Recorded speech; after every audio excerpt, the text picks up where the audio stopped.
You see the title, you see the cover. It's exactly what it sounds like. It's a quick 15 minutes of boisterous, salacious electropop, and yeah, that's all you're really getting. The heavy-handed lyrics get old really quickly, and for a 15-minute EP, that's not a good thing. I'm personally not that into sexually extreme pop. I just feel it's very novel, but I will commend some of the musical elements themselves. Kim sings pretty well. She flows seamlessly with the production, and a few of the beats on here are actually pretty fire, enough so to where they supersede the lyrics for me. I can definitely put this on during a workout and, you know, get energized, but I will never admit to anyone I know that I ever listened to this, which probably sounds stupid considering I'm making a video on it, but hey, that's how it be. Overall, meh.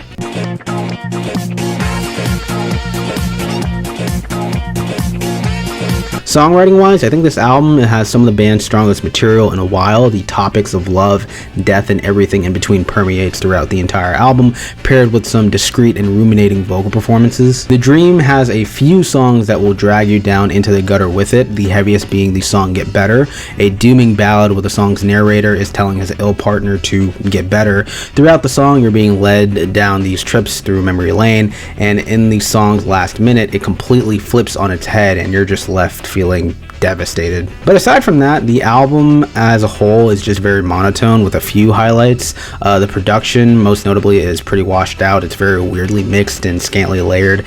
It'll probably result in putting some people to sleep. There's not much going on, and also a handful of songs just teeter about and end unceremoniously. It just feels like ideas are wasted due to lackluster execution. But I guess that's just what comes with the territory when you experiment as much as they do. Overall, I think it's alright.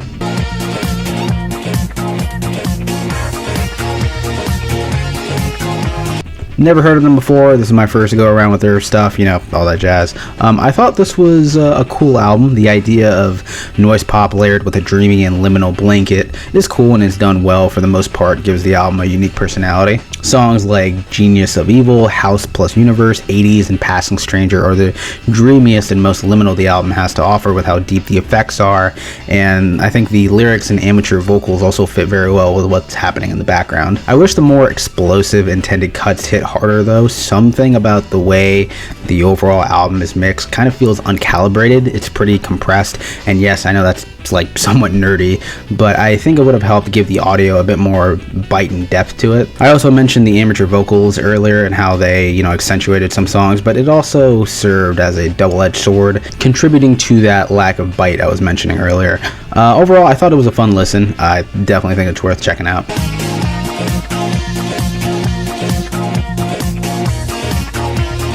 Spoon has been at it for like 20 years now, and they're still pretty consistent throughout their tenure, and I proudly declare that this new Spoon album is indeed a good Spoon album. This time around, they focus on sounds of post-punk and stoner rock to some solid results, my favorites of the bunch being Devil and Mr. Jones, Wild, and Astral Jacket especially. I love how cosmic it is.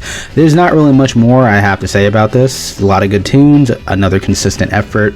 It's a good Spoon album. Anakin would be proud.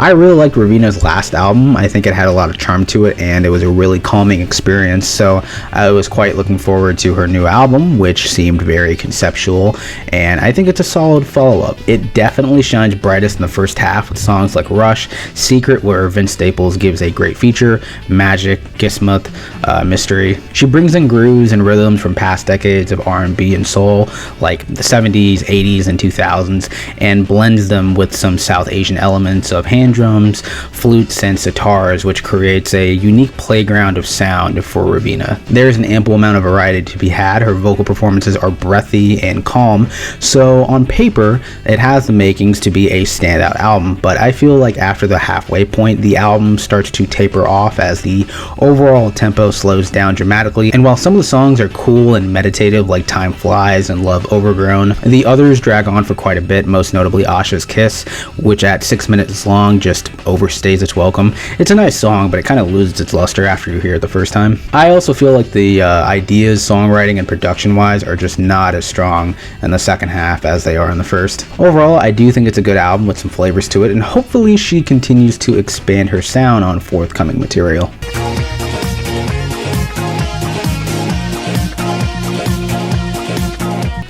I will admit, after my first listen on this album, I was not pleased at all with the direction Zeal Ardor took. In my view, they are one of the most forward-thinking metal outfits in recent memory, and maybe even all time. Their ambitious mix of bluegrass and country and black metal and slave spirituals is a sound I cannot envision any other artist replicating or even performing. And hearing how watered down and straightforward this album was in comparison had me feuding with my own expectations. I grew frustrated with just how many cliches were incorporated into the music, especially the fucking truck commercial chanting, and you know what I'm talking about. I did come around to it on my second listen after shrugging off my preconceptions of how I wanted it to sound, and I found it to be a solid metal album with high production value. And Manuel still has a commanding vocal presence and socio-politically charged lyrics. Songs like Run, Erase, Feed the Machine, Church Burns, and Hold Your Head Low all have throttling riffs,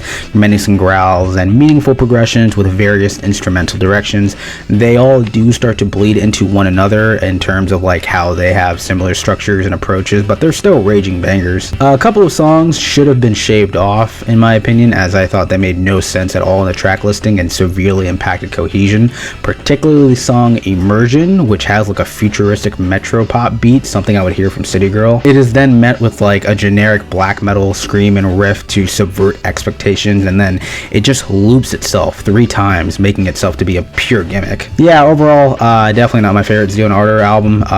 Definitely disappointed in some respects as well, but for what it is, I enjoyed it and I think it's good. I definitely would not want to hear anything like this album again from them in the future though.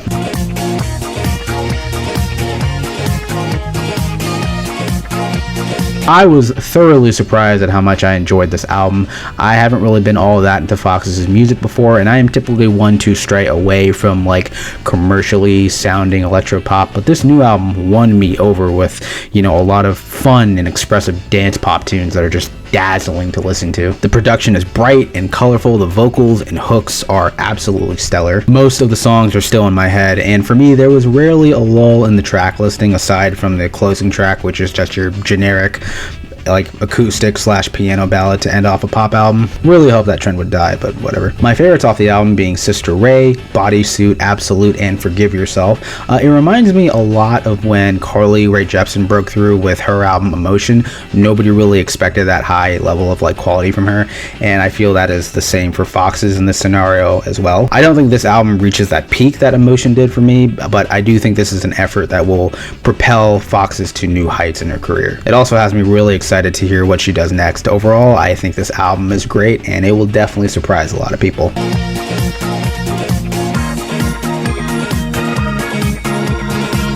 It has been a while since Alice released music. I think her last EP was like 5 years ago, and I didn't think it was anything special considering how much of a trailblazer she used to be. And now that her debut album is out, I know a lot of people aren't that high on it, but I thought it was good. The way it opens up with the song Pray had me lined up to think it was going to be a terrifying electro-industrial experience because it is spine-tingling trepidation in its fullest form. Those rising synths and that static screaming at the end is just pure adrenaline. The rest of the album leans towards a poppier sound with a good amount of success. The song Love is Violence is a sparklingly creaky one where she sings about distrust and the emotional damage she received in a relationship, I think referring to her time with Crystal Castles. Baby Teeth is a nice EBM track. I love how eerily despondent and nihilistic everybody else is. Other notable ones for me include Animosity and Fair Game. Those songs are where Alice's lyrics kind of shine the brightest for me. Where it falls short is that some of the songs will take such short-sighted directions where the instrumentals feel underproduced, and Alice's vocals can ride the line of being a bit too screechy when she sings in her higher register. Pair that with some weak hooks and melodies, and you have a handful amount of forgettable stuff. It isn't nearly as cutting edge as I expected it to be, but for what is here, I enjoyed it a good bit, and I think it's a solid piece moving forward for her.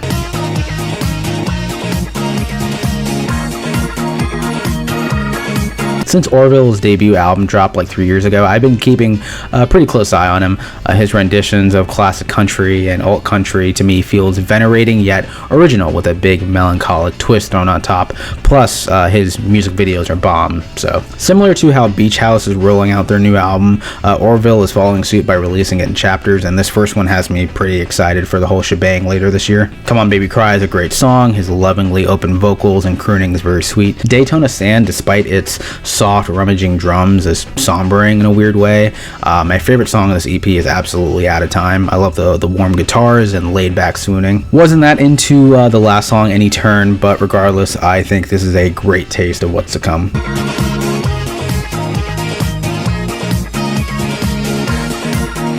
Got this one recommended to me and I really liked it. It did start off pretty slow for me. The first 2 songs are more on the minimal indie side, and I was feeling a bit ambivalent on them. They weren't bad by any means, but they just weren't capturing my interest. But after that short stint, the rest of the album really won me over when the jazz started. You like jazz? The jazz elements on this album are very strong. The 3-part Frog series in particular has the most intricate arrangements that are soothing as hell. Overthinking is a beautiful song that made me reflective of my own propensity to overthink. The title song is smooth, and Belly of the Monster does a great job of synergizing jazz and indie rock together. I also thought the soft-spoken vocals and dense songwriting were pretty ancillary to the overall experience as well. Great album, really calming, very well performed. Check it out.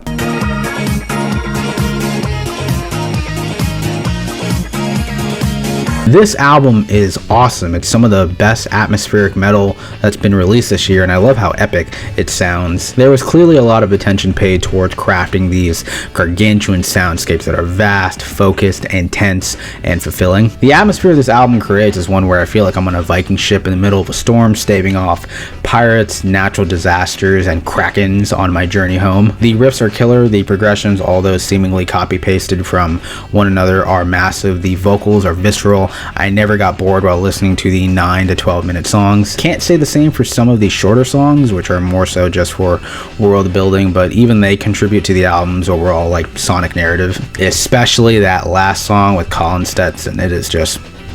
Overall, I really love the album, and if you are a metalhead, I don't think you should miss out on this.